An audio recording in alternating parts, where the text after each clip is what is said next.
The secret to being happy, truly happy, is gratitude. Can you believe that horseshit? Can you believe that utter, extreme horseshit that everybody just says out loud? Everybody just says that all the time like it's not utter dog shit? First of all, there are two things that can make people happy reliably. Money and drugs. Both are bad for you. Like, yeah, I guess you'll be happy if you look at your child's face for the first time. You can rely on that, but it's difficult to do every day. Don't take that as a challenge, please. Americanoids just finished a holiday all about gratitude and whitewashing genocide that has given way to Black Friday, a day that's all about gimme, gimme, gimme, I want a deal on the AirPods. I don't think gratitude is a bad emotion to feel. Gratitude rules. I feel it every day. I'm grateful to all the fine people who forked over their hard-earned cash over at patreon.com/thoughtslime.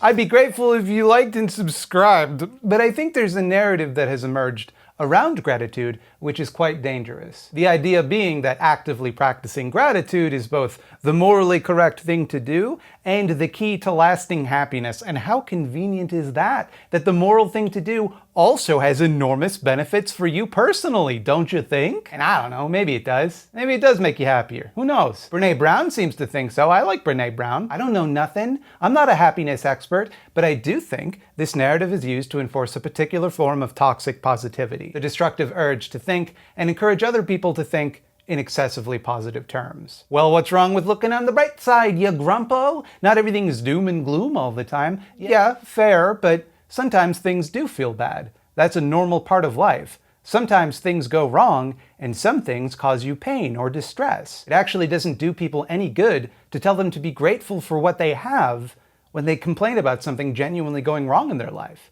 It just encourages them to feel guilty about it, as though they're not entitled to their feelings. Put another way, the problem isn't so much that we're encouraged to feel grateful for good things in our life. Stop writing a comment about it. Why are you writing a comment about it already? But that we're forbidden from expressing thoughts or feelings which contradict the message that we must at all times feel grateful.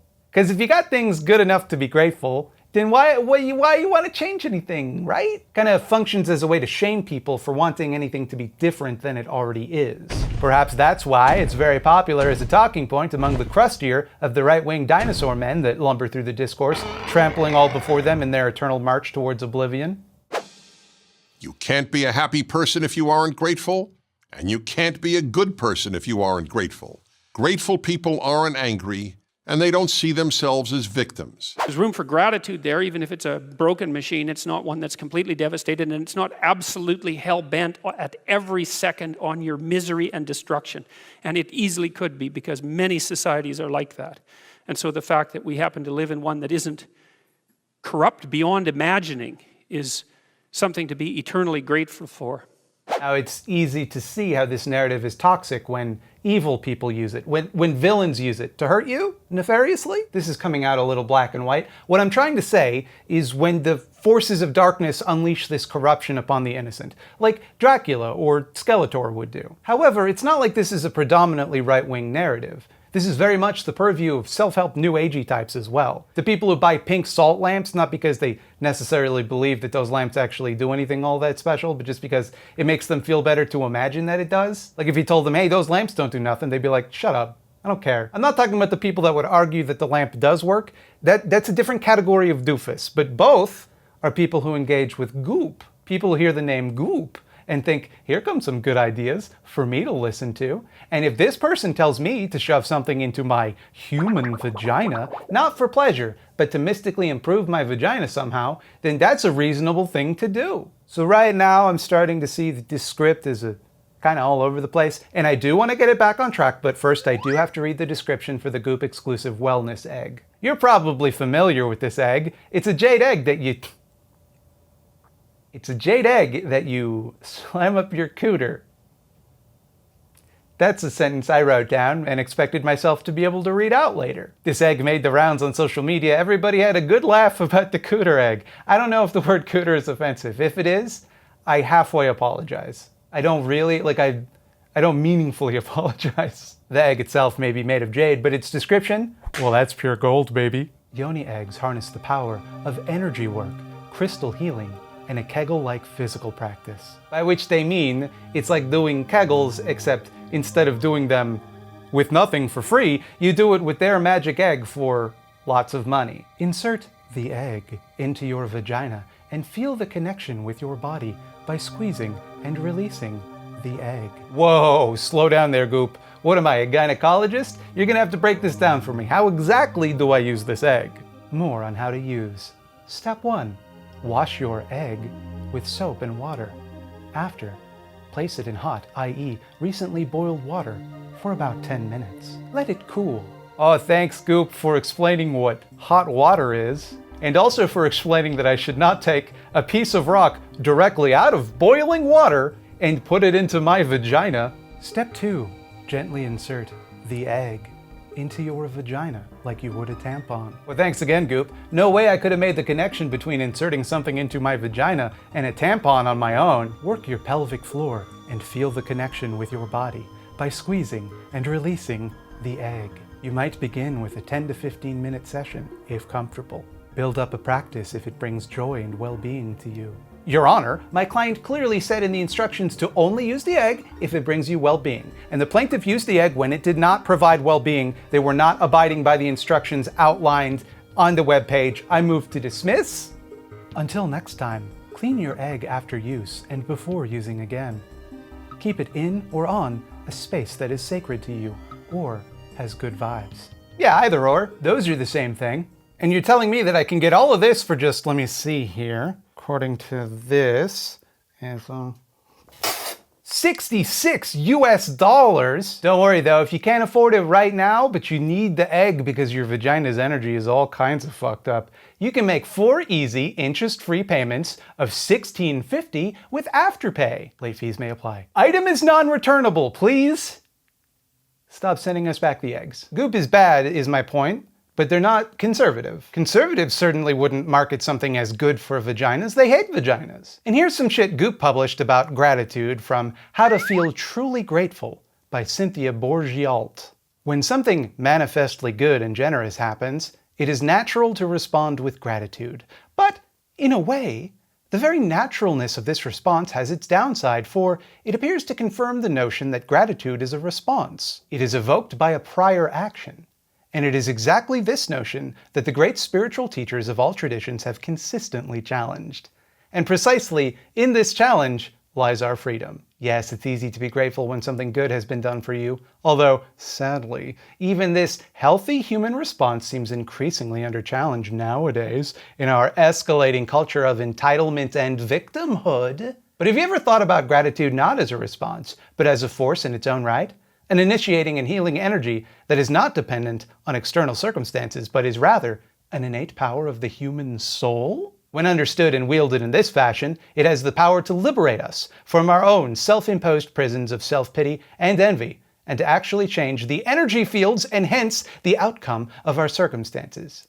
Hey, okay, all right, come on. Thought Slime, you're gonna read this all uncharitably. You're gonna suggest that she's literally saying you can change material reality by feeling gratitude, and obviously, she means you'll change the way you see things, and that will make things appear to change for you. Don't be so literal. Don't be so literal.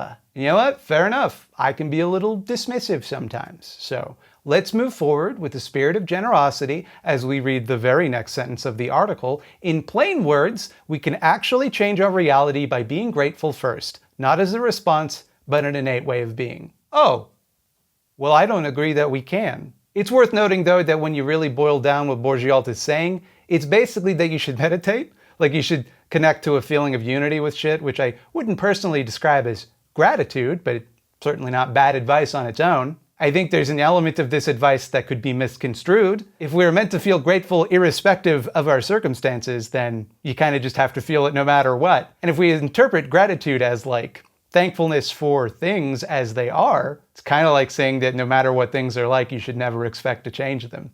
I don't think that's what she intends, but a bad actor could certainly read that from it. But there's something in this snippet that I read that kind of sticks out. When describing gratitude as a response to good things happening, which she thinks is an insufficient form of gratitude, she mentions that people nowadays are too entitled to feel even that. In our debased culture of victimhood and entitlement, people are a bunch of ingrates and whiners about all the cool shit in their life. And I find that fairly remarkable, that in the middle of this hippy-dippy screed about the unity of all things, the importance of mindfulness, and the boundless healing energy of nature, in the middle of all that nice stuff, She steps aside to bitterly complain that everybody nowadays is a bunch of ingrates. That reflexive negativity very much seems at odds with the philosophy she is espousing here. And I don't say this to put her on blast. I poked fun at her a little, but her article's fine. I don't care if you think your feelings influence energy fields that change reality. I find it a little silly, but nobody's getting hurt by that. And if believing that does you some good, what do I care? Sounds like a win to me. I bring it up to illustrate the point that there's this moral dimension to the way that people talk about gratitude. That it is at once something you practice to make yourself feel better, but also a personal failing if you don't. If you're grateful, it'll make you happy. If you're not happy, you must therefore not be grateful. And if you're not grateful, you should be ashamed of yourself. How entitled are you? Stop thinking of yourself as a victim. So if you're not happy, you should be ashamed. Instead of trying to change bad things in your life, simply learn to enjoy those things. After all, there's so many good things going on in your life. What do you got to complain about? It could be so much worse. You have so many blessings. You shouldn't feel entitled to more. And do you see how this attitude turns happiness, or the willingness to perform happiness, into a status symbol? If happiness means accepting things as they are, anyone who wants things to change must therefore be miserable. If happiness is the result of some strength or virtue, which it is of course, because the key to happiness is gratitude, if you were grateful you'd be happy, then unhappy people must be weak, bad, ingrates. Which means we don't really need to take people's concerns seriously. Everything is fine, and the only reason it might appear to be not fine is because you're looking at it the wrong way. Simply reframe the problem. Accept that your unhappiness is not the result of your circumstances, but instead something you chose. It's your fault. After all, you're not weak, are you? You're not an ingrate. Gratitude as this kind of wellness buzzword is a nice idea. There's nothing wrong with keeping a gratitude journal or attempting to hold a place in your heart to acknowledge the good things in your life. That's a very positive thing to do. And I do think there is value in challenging your negative thoughts. That's like the whole basis of therapies like CBT. Cognitive behavioral therapy, you perverts. What kind of ruins this very nice idea for me is the feeling of superiority and judgment that some people attach to it. That to feel grateful and therefore happy means you've accomplished something that other people who do not feel happy have failed to do. There are ways that we can make ourselves more resilient to unhappiness, but there are still factors that go into being happy that are outside of our control. Things like brain chemistry, poverty, abuse, oppression, illness, grief, access to mental health treatment. There are reasons that some people are unhappy that are correct, for lack of a better word. There are situations where being unhappy is a reasonable reaction. And furthermore, unhappiness can lead to positive changes in your life. There's a reason we have these emotions. They serve a purpose. Moralizing happiness cuts people off from their emotions and leaves them more vulnerable and isolated. And it's unsustainable. Unhappiness will spill out eventually if you try to suppress it. So if you ask me, the key to lasting happiness is togetherness. You can lean on loved ones when you're unhappy, and they can do the same with you. That can't happen if you're unwilling to feel the way you feel or allow others to freely feel the way they feel. So if you're unhappy, I just want you to know, you're not an ingrate. You're entitled to feel the way that you feel. Maybe it means something needs to change. No eyeballs this week. I didn't have time. I'm bad at time management. I owe you an extra eyeballs. You know the drill. Hey, also, ever since I stopped doing calls to action in my videos, all my metrics went down, so I'm going to try and work them in as jokes into videos instead of boring you with them at the end all the time. Hope that's a fair compromise. I don't know. I just want to make a lot of money. More than I need for toys and video games and drugs.